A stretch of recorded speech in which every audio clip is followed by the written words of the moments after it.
ನಮಸ್ಕಾರ ಸ್ನೇಹಿತರೆ, ಸಾಮಾನ್ಯ ಜ್ಞಾನದಿಂದ ಆಧ್ಯಾತ್ಮಿಕ ಶಕ್ತಿಯವರೆಗೆ ಮನುಷ್ಯನಲ್ಲಿರುವ 7 ಚಕ್ರಗಳ ಪ್ರಮುಖ ಪಾತ್ರ ಹಾಗೂ ಮಹತ್ವವನ್ನು ಈ ಸಂಚಿಕೆಯಲ್ಲಿ ತಿಳಿಯೋಣ. ಸ್ನೇಹಿತರೆ, ಅದಕ್ಕಿಂತಲೂ ಮೊದಲು ಯಾರೆಲ್ಲ ನನ್ನ ಚಾನೆಲ್ನ ಸಬ್ಸ್ಕ್ರೈಬ್ ಆಗದೆ ನೋಡ್ತಾ ಇದ್ದೀರಾ, ಪ್ಲೀಸ್ ನನ್ನ ಚಾನೆಲ್ಗೆ ಸಬ್ಸ್ಕ್ರೈಬ್ ಆಗಿ ಪ್ರೋತ್ಸಾಹಿಸಿ. ನಿಮ್ಮ ಅಮೂಲ್ಯವಾದ ಅನಿಸಿಕೆ ಅಭಿಪ್ರಾಯವನ್ನು ತಪ್ಪದೆ ಕಾಮೆಂಟ್ ಮೂಲಕ ತಿಳಿಸುವುದರಿಂದ ನನಗೂ ಸಹ ಉತ್ತಮ ಸಂಚಿಕೆಯನ್ನು ಹೊರತರಲು ಪ್ರೇರಣೆಯಾಗುತ್ತದೆ. ಸ್ನೇಹಿತರೆ, ಮನುಷ್ಯನ ದೇಹದಲ್ಲಿ ಮೂಲಾಧಾರ ಚಕ್ರದಿಂದ ಸಹಸ್ರಾರ ಚಕ್ರದವರೆಗೆ 7 ಚಕ್ರಗಳಿರುತ್ತವೆ. ಒಂದೊಂದು ಚಕ್ರಕ್ಕೂ ಒಂದೊಂದು ಮಹತ್ವವಿದೆ. ಈ ಸಂಚಿಕೆಯಲ್ಲಿ ವಿವರವಾಗಿ ತಿಳಿಯೋಣ. ಸ್ನೇಹಿತರೆ, ಹಿಂದೂ ಧರ್ಮದಲ್ಲಿ ಮನುಷ್ಯನ ದೇಹದಲ್ಲಿರುವ ಚಕ್ರಗಳಿಗೆ ತುಂಬಾ ಮಹತ್ವವಿದೆ. ಚಕ್ರ ಆಧಾರಿತ ಚಿಕಿತ್ಸೆಗಳು ಆರೋಗ್ಯ ಮತ್ತು ಯೋಗಕ್ಷೇಮವನ್ನು ಹೆಚ್ಚಿಸಲು ಸಹಾಯ ಮಾಡುತ್ತದೆ ಎಂಬ ನಂಬಿಕೆ ಇದೆ. ಮನಸ್ಸು ಮತ್ತು ದೇಹವನ್ನ ಸರಿಯಾಗಿ ಅರ್ಥ ಮಾಡಿಕೊಳ್ಳಲು 7 ಚಕ್ರಗಳ ಬಗ್ಗೆ ತಿಳಿಯುವುದು ತುಂಬಾ ಅವಶ್ಯಕವಾಗಿದೆ.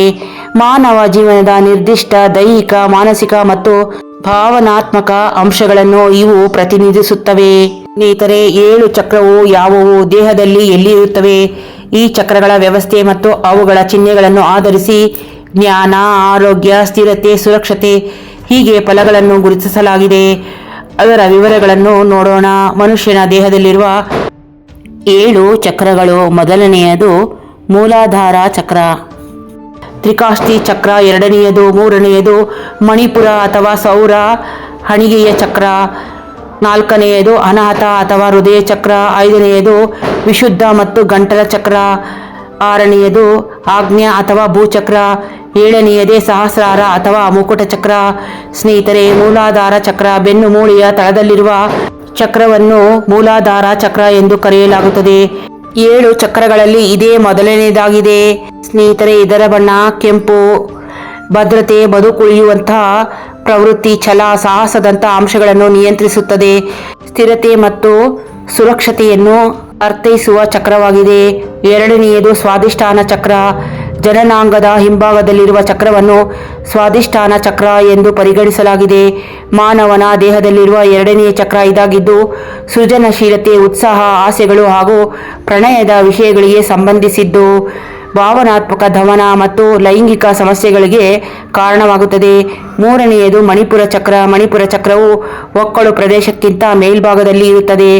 ವೈಯಕ್ತಿಕ ಶಕ್ತಿ, ಇಚ್ಛಾಶಕ್ತಿ, ಸ್ನೇಹಿತರೆ, ಸ್ವಾಭಿಮಾನದ ಸಂಕೇತವಾಗಿದೆ. ಅಸೂಯೆ, ಔದಾರ್ಯ, ಸಂತೋಷ ಮತ್ತು ದುರಾಸೆಯ ಭಾವನೆಗಳನ್ನು ಇದು ಒಳಗೊಂಡಿರುತ್ತದೆ. ಇದು ಹಳದಿ ಬಣ್ಣವನ್ನು ಪ್ರತಿನಿಧಿಸುತ್ತದೆ.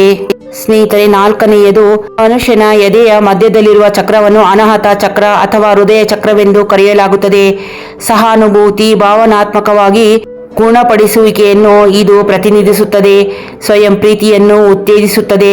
ಹಸಿರು ಬಣ್ಣವನ್ನು ಪ್ರತಿನಿಧಿಸುತ್ತದೆ. ಸ್ನೇಹಿತರೆ, ಐದನೆಯದು ವಿಶುದ್ಧ ಚಕ್ರ. ಗಂಟಲಿನ ಭಾಗದಲ್ಲಿರುವ ಚಕ್ರವನ್ನು ವಿಶುದ್ಧ ಚಕ್ರ ಅಥವಾ ಗಂಟಲ ಚಕ್ರವೆಂದು ಕರೆಯಲಾಗುತ್ತದೆ. ಇದು ಸಂವಹನ, ಸತ್ಯದ ಧ್ವನಿಯಾಗಿದೆ. ಸ್ಪಷ್ಟ, ಪ್ರಾಮಾಣಿಕ ಸಂವಹನ ಮತ್ತು ಸಮಗ್ರತೆಯೊಂದಿಗೆ ತನ್ನನ್ನು ತಾನು ವ್ಯಕ್ತಪಡಿಸುವ ಸಾಮರ್ಥ್ಯವನ್ನು ಈ ಚಕ್ರ ಹೊಂದಿದೆ. ಸ್ನೇಹಿತರೆ, ಆರನೆಯದೇ ಆಜ್ಞಾ ಅಥವಾ ಮೂರನೆಯ ಕಣ್ಣಿನ ಚಕ್ರ. ಮನುಷ್ಯನ ಹಣೆಯಲ್ಲಿರುತ್ತವೆ. ಗ್ರಹಿಕೆ, ಆಧ್ಯಾತ್ಮಿಕತೆ, ಜ್ಞಾನ ಹಾಗೂ ಅರಿವಿನ ಸಂಕೇತವಾಗಿದೆ. ಅತೀಂದ್ರಿಯ ಎನ್ನುವುದು ವ್ಯಕ್ತಿಗೆ ಇರುವ ಮೂರನೆಯ ಕಣ್ಣು ಎಂದು ಹೇಳಲಾಗಿದೆ. ಸ್ನೇಹಿತರೆ, ಏಳನೆಯದೇ ಸಹಸ್ರಾರ ಚಕ್ರ. ಸಹಸ್ರಾರ ಚಕ್ರವನ್ನು ಮುಕುಟ ಚಕ್ರ ಅಂತಲೂ ಕರೆಯಲಾಗುತ್ತದೆ.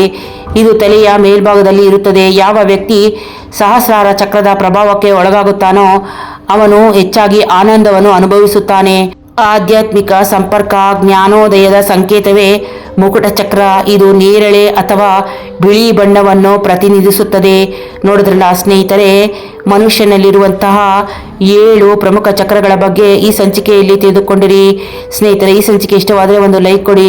ನಿಮ್ಮ ಸ್ನೇಹಿತರಿಗೂ ಬಂಧುಗಳಿಗೂ ಹೆಚ್ಚು ಶೇರ್ ಮಾಡಿ. ನಿಮ್ಮ ಅಮೂಲ್ಯವಾದ ಅನಿಸಿಕೆ ಅಭಿಪ್ರಾಯವನ್ನು ತಿಳಿಸುವುದರಿಂದ ನನಗೂ ಸಹ ಉತ್ತಮ ಸಂಚಿಕೆಯನ್ನು ಹೊರತರಲು ಪ್ರೇರಣೆಯಾಗುತ್ತದೆ. ಸ್ನೇಹಿತರೆ, ಚಾನೆಲ್ಗೆ ಸಬ್ಸ್ಕ್ರೈಬ್ ಆಗಿ ಪ್ರೋತ್ಸಾಹಿಸಿ. ಪಕ್ಕದಲ್ಲಿ ಕಾಣುವ ಬೆಲ್ಲೈಕಾನ್ ಅನ್ನು ಒತ್ತಿ. ಇದರಿಂದ ನನ್ನ ಎಲ್ಲ ನೋಟಿಫಿಕೇಶನ್ ನಿಮಗೆ ಮೊದಲು ಬಂದು ತಲುಪುತ್ತದೆ. ಧನ್ಯವಾದಗಳು ಸ್ನೇಹಿತರೆ. ಮತ್ತೊಂದು ಸುಂದರ ಸಂಚಿಕೆಯೊಂದಿಗೆ ಆದಷ್ಟು ಬೇಗನೆ ಬರುತ್ತೇನೆ. ಅಲ್ಲಿಯವರೆಗೂ ನಮಸ್ಕಾರಗಳು.